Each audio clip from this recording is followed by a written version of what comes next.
আজ সকালে বুনতে বললাম চল একটু ঘুরে আসি, তো গাড়ি নিয়ে ওদিক করবো। তাহলে কোথায় যাবি দাদা? তখন চল, তো বুনো দিকে রেডি হচ্ছে। যেমনই আমরা ঘুরতে যাবো শুনেছি মা তেমনই মুড়ি বস্তাটা ধরিয়ে দিয়ে বললো যা তোরা মুড়ি নিয়ে আয়। তো আমি আর বুনু বেরিয়ে পড়লাম সেই মুড়ি মিলে মুড়ি আনতে যাবো। তো তোমরা যারা আমার আগে থেকে ভিডিও দেখো তারা এই মুড়ি মিলটা দেখে চিনতে পারবে। তো আমি এই মুড়ি মিলটা থেকে মুড়ি নেই। আর আজকে আকাশটা বেশ ফাঁকা, একদম নীল। কদিন ধরে মেঘ হয়েছিল আর এদিকে প্রায় বৃষ্টি হচ্ছিল মাঝে মধ্যে। তো আজকে আকাশটা ফাঁকা। আর এদিকে দেখছি সম্বল যেটু পাশে কাজ করছে।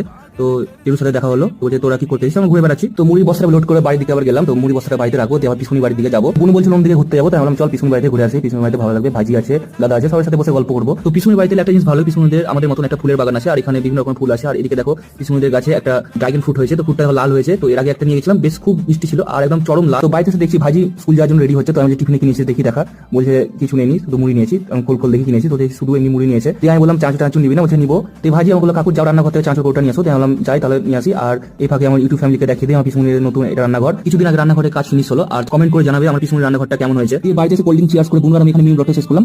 বাই।